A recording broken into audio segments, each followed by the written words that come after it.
이 사도행전 1번은 이 예루살렘의 증거와 유대와 사마리아에서의 증거, 땅끝까지 증거함으로 하는데, 제가 이 공부를 하면서 가장 중심적인 것은 이 베드로 유대인과 그 사마리아인 빌립과 이방인인 바울의 이러한 사마리아부터 땅끝까지 이르는 이 선교 복음이 유대인과 사마리아 이방인을 토대로 복음이 전파된 것을 우리가 확인할 수 있습니다. 첫 번째인데요. 이 성경은 명확한 역사입니다. 그래서 이 성경의 역사의 인물들과 황제들과 이런 분봉 왕들과 예수 그리스도의 공생애와 야고의 승거와 그리고 바울의 1차 전도여행부터 2차 전도, 3차 전도여행까지 바로 아그리빠와 벨릭스 모든 것들의 연관성을 가지고 있고 성경은 명확한 역사라는 것을 반증한 것을 우리가 이 도표를 통해서 확인할 수 있습니다. 특히 이 벨릭스 시대 주후 52년에서 56년 바울의 3차 전도 여행 로마서와 고린도 전후서까지 통틀어서 오늘 준비한 것은 바로 이 1장에서 12장까지 즉 사도행전의 첫 단락을 제가 준비를 했습니다. 첫 번째 들어갑니다. 예루살렘에서의 마지막 부탁입니다. 사도행전 1장에서 2장 말씀입니다. 이 예루살렘의 마지막 부탁 가장 중요한 것이 뭐죠? 선교 명령 아니겠습니까? 이 선교 명령 전에 예수 그리스도는 40일 동안 그들에게 보시며 10일 뒤에 오순절이 됩니다. 즉 40일 동안 하나님의 일들을 말씀하십니다. 아버지께서 약속하신 것 성령으로 세례를 받으라. 결론적으로 보면 10일 동안 함께 모여서 기도를 했는 것입니다. 모이는 장소는 성령이 너에게 임하며 너희가 권해받고 온 유대와 사마리아 땅끝까지 이를 것이다 라고 말씀하시는 것이 바로 오늘 본문의 핵심입니다. 우리 성경 청결과 니고데의 거듭남 그리고 38년 된 병자 초막절 맹인 그리고 수전절 그리고 AD 19년의 나사로의 부활과 승천 예수 그리스도의 승천 장소는 승천탑이 있는 곳으로 승천돔이 있는 곳으로 추정하고 있습니다. 이 전통상으로 베다니에 가까운 승천탑 부분이 더욱 신빙성이 있는데요. 예수께서 하신 말씀은 성령이 너에게 임하시면 유대와 사마리아 땅끝까지 가이사랴에 있는 이방 지도를 참고하면 됩니다. 이 점진점 복음의 확장을 뒤에서 더욱더 확인할 수 있습니다. 그 후 감람산에 승천하시는 부분이 바로 예수 그리스도의 승천 장면입니다. 제가 이 발표를 위해서 준비를 위해서 중간에 내용들을 삭제를 하고 더욱더 준비한 거에 맞춰서 준비를 했습니다. 이 예수 그리스도의 승천장도 감람산의 승천입니다. 이 안식일 2000규빗인데요.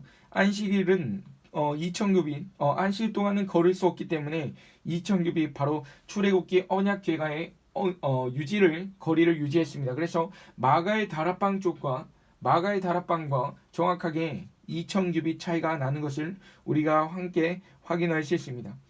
우리가 이 초대교회를 통해서 우리 사도행전을 통해서 반드시 기억해야 할 것은 함께 모여야 된다는 겁니다.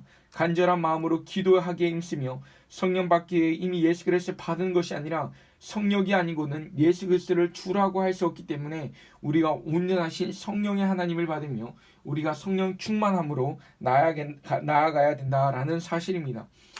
그 뒤에는 12 제자에 대한 회복과 12지파의 연속성의 과정들이 있습니다. 이 중간에는 아겔다마에 대한 흰놈의 골짜기, 쓰레기 매장지 또는 게헨나, 지옥이라는 것을 있는데 이것은 제가 부분 삭제를 했습니다. 이 유대와 사마리아와 갈멜살과 샤론 평지와 블레셋 평야 그리고 이 베드로와 같은 요빠 지역을 토대로 우리가 한번 보도록 하겠습니다. 첫 번째 다락방입니다. 들어가 그들이 요하는 다락방에 올라가니 베드로, 요한, 야고보, 안드레와 빌립, 도마와 바돌로메, 마테아, 알포의 아들 야고보, 셀롯의 시몬, 야고의 아들 유다가 다 거기에 있어 여자들과 예수의 어머니 마리아와 예수의 아우들과 더불어 마음을 같이 어우러져 기도에 힘쓰더라 라고 말씀하십니다.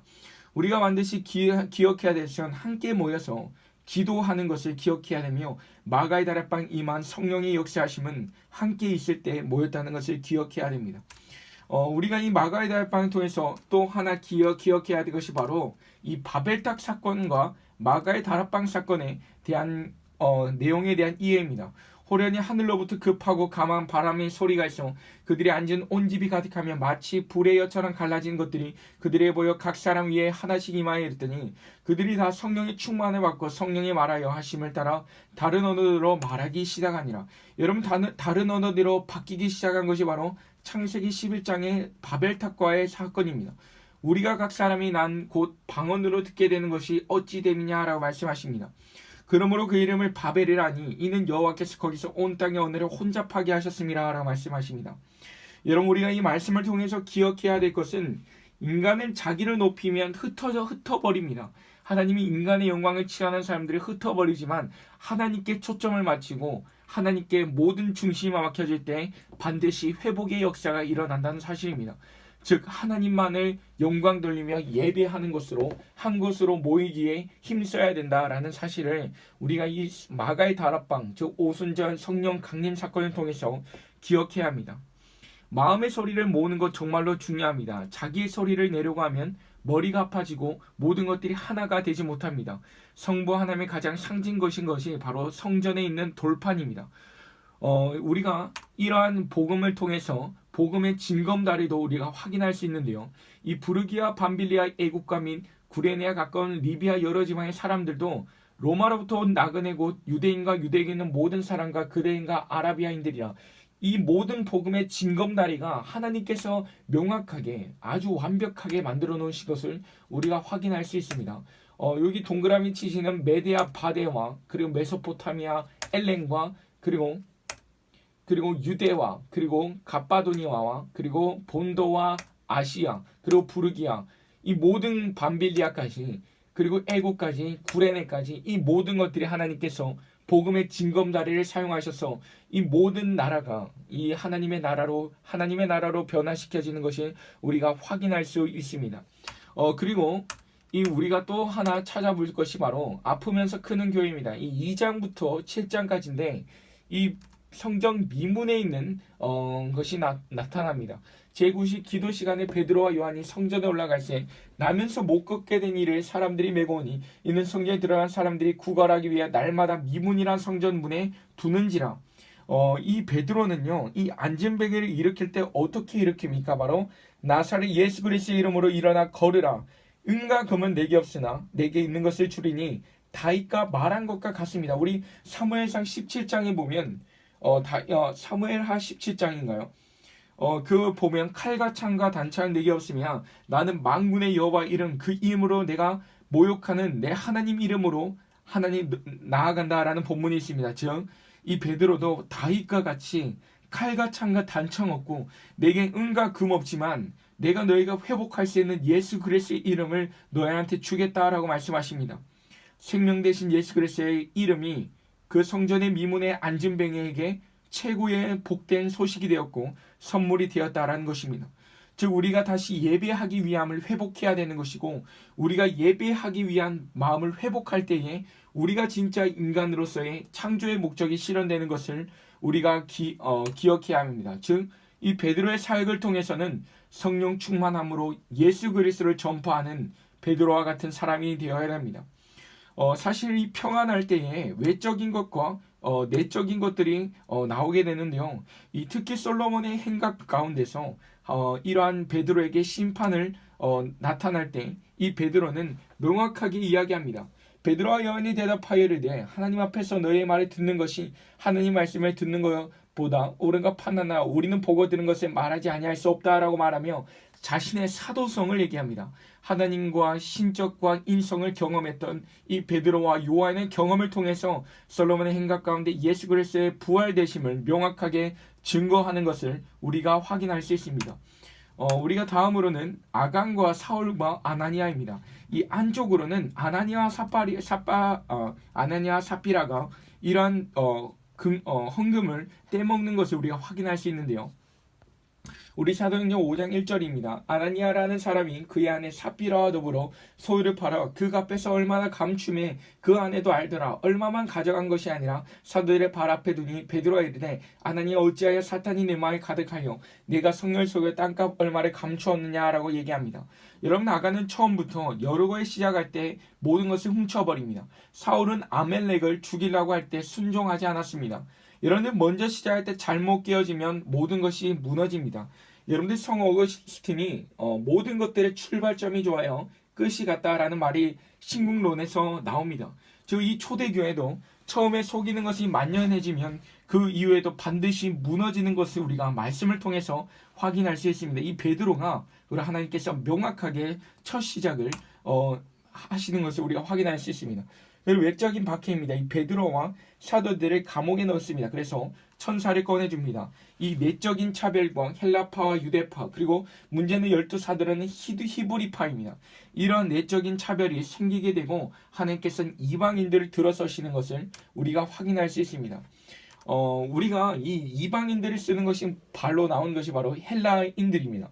여러분들 이 헬라인들의 중요성은 뭐냐면 바로 70인역입니다. 하나님의 말씀의 구약 성경을 모든 헬라인 사람들이, 모든 이방인 사람들이 읽을 수 있도록 했던 이 하나님의 은총과 경륜을 우리가 확인할 수 있습니다. 이 헬라인들은 헬라어를 사용하는 회당에 가서 사용합니다. 헬라어에 입학한 사람들은 히브리어파와 헬라파가 균형을 이루도록 하는 것이 바로 이러한 일들을 했던 사람들입니다. 이 특히 헬라파 7 집사 중 우리가 대표적으로 알고 있는 스데반 집사입니다. 보라, 하늘이 열리고 인자가 하늘의 우편에 서신 것을 보느라 무릎 꿇고 주여 부르되 주여 이 죄를 그들에게 돌리지 마옵소서, 이 말을 하고 자니라. 여러분이 스데반이 죽은 것은 겟세만의 동네와 20m밖에 차이가 나지 않습니다. 스데반이 기도할 때 내용은 십자가에서 기도했던 예수 그리스도의 기도와 명확하게 일치됩니다. 예수님과 같이 기도합니다. 저들의 죄를 용서하여 주십시오. 그들의 수장 사울의 청년 다메스 동산에 만난 이유는 스데반의 기도가 이루어졌기 때문입니다. 그들의 죄를 그들에게 돌리지 말라는 그 말씀이 바로 이 바울에게 응하게 된다라는 사실입니다. 즉 예수 그리스도의 초대 사도 100년은 완전히 부활의 꽃입니다. 즉 순교의 꽃입니다. 이 순교의 꽃이 바로 2000년 역사의 노른자라고 할 수 있습니다. 이 부흥의 땅끝까지 이루어지게 된 것을 우리가 확인할 수 있습니다. 마지막 유대와 사마리아 땅끝까지입니다. 유대와 사마리아 땅끝까지 그 흩어진 사람들이 두루다니며 복음의 말씀을 전할 때입니다. 여러분들 양무리에 염소를 넣어주면 양들은 흩어집니다. 즉 모든 것들이 흩어져 모든 사람들이 이 지방에 머무르고 한 곳에 고착화되는 것이 아니라 전 세력을 떼도르며 하나님의 복음을 전하는 것을 우리가 확인할 수 있습니다. 우리가 이것을 통해서 이 빌립에 대한 선교도 나올 수 있는데요. 이 에티오피아 내시가 이 이사야 53장을 읽으면서 회심하는 사건을 바로 나옵니다. 이 에티오피아 내시의 빌립이 만난 것은 이삭이 우물을 받던 지역이고 힘이 있어도 전쟁하였던 이삭의 내용이 나오고 다윗이 시글락을 도망했던 지역과 마치 흡사한 장소가 됩니다. 그래서 이 에티오피아가 명확하게 복음화가 되게 됩니다.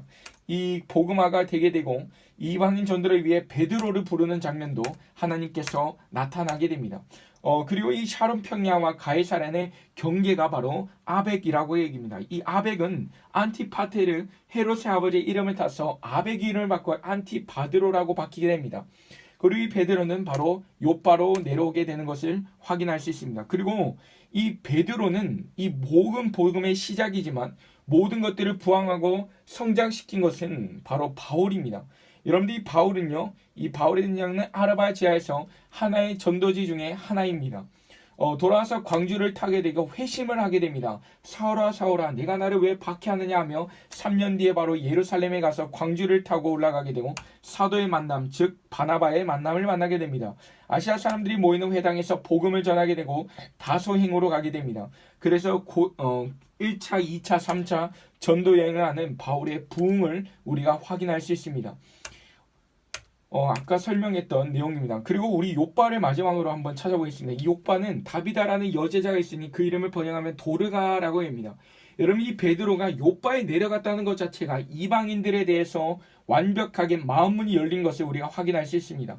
이 거룩을 전달한 사람으로서 구약 성경에는 선교라는 것이 없습니다.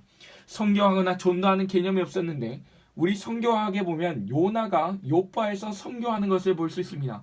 이방인들에게 하나님의 말씀과 복음을 전하는 것을 우리가 확인할 수 있는 것인데요. 바로 이 욥바가 바로 베드로가 다비다를 고쳤던 장소와 그리고 요나가 모든 사역을 했던 욥바와 모든 것들이 일치되는 것을 우리가 확인할 수 있습니다. 이 베드로는 용서를 3번 합니다. 사실 이 베드로는 숫자 3에 상당히 약합니다. 왜냐하면 예수 그리스도를 3번 부인했기 때문입니다.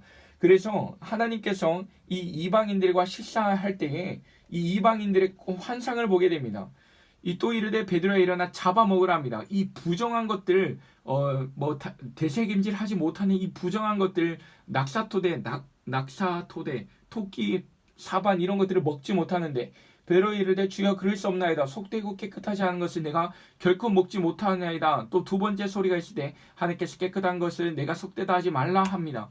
이렇게 총 3번 내려오게 되자 베드로는 모든 것들을 받아들이게 되고 이 예루살렘 공회에 가서도 이 이방인들에게 하나님께 구원의 문이 열렸다는 것을 이야기하게 됩니다. 요빠는 이방인 지역에서 아수르가 큰 힘을 가지고 다메섹에 쳐들어왔을 때 내분으로 다시 돌아갑니다. 요나와 같이 생각이 들면 나라와 민족을 위해서 도망했지만 성경은 큰 물고기 나와서 지중해 있는 고래가 없지만 갇힌 바다에서 고기가 없습니다. 이 자기장의 여파로 온 고래로 추정하는데요. 이 공통점은 육지로 가게 되고 이방으로 가게 되는 이 요빠와 베드로와 요나가 상당한 공통성을 가진다는 것입니다. 그리고 가이사랴입니다. 가이사랴에 고넬료라는 사람이 있으니 이달리아 부대하는 군대 백포장입니다. 여러분 이 베드로는요. 이 고넬료라는 복음을 받게 되고 이탈리아 본진에 있는 사람들에게 그 상류층의 사람들에게 복음을 전하고 담대하게 전했던 것을 우리가 확인할 수 있습니다. 이 대부분 하류층만 믿었지만 고넬료의 영향으로 상류층부터 믿게 되는 역사가 가이사랴에서 일어나게 됩니다. 우리 헤롯 가문인데요. 이 헤롯 가문은 바로 이 예수님이 태어날 때 대헤롯과 헤롯이 그의 동생 빌립을 헤로디아를 세례 요한을 죽이고 예수님이 못 박힐 때 희롱한 헤롯 안티파스입니다. 여러분들 헤롯 빌립의 아내가 얼마나 이쁘면 그를 취하겠습니까? 그리고 세례 요한을 죽였던 안티파스 그리고 축목은 헤롯 아그리빠입니다. 이 축목은 헤롯 아그리빠는요. 이 무역에 상당히 능통했던 사람이고 상당히 교만했던 사람입니다. 이 헤롯 아그리빠는요. 이 연설을 하게 되는데 무역에 대한 문제가 생기고 이 아부가 나오는 것이 바로 행전 12장에 나옵니다. 이 당시 충묵은 헤롯은 로마 황제와도 친했기에 주변 지역도 쩔쩔매는 인물이었습니다.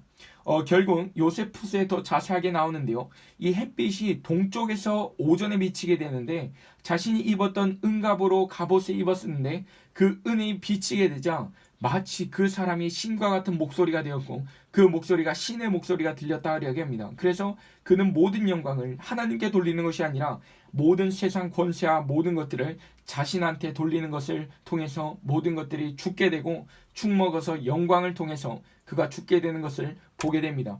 우리 마지막입니다. 이 마지막이고요. 이 모든 유다와 사마리아 땅끝까지 이르러 하나님의 복음과 말씀이 전해지는 것을 우리가 확인할 수 있습니다. 이 마지막은 성조지입니다. 서양에서는 조지도 요셉도 야고보도 아니고 원래 인물인데요. 3세기에 기독교를 받아들이고 있다가 박해를 받아서 죽게 됩니다.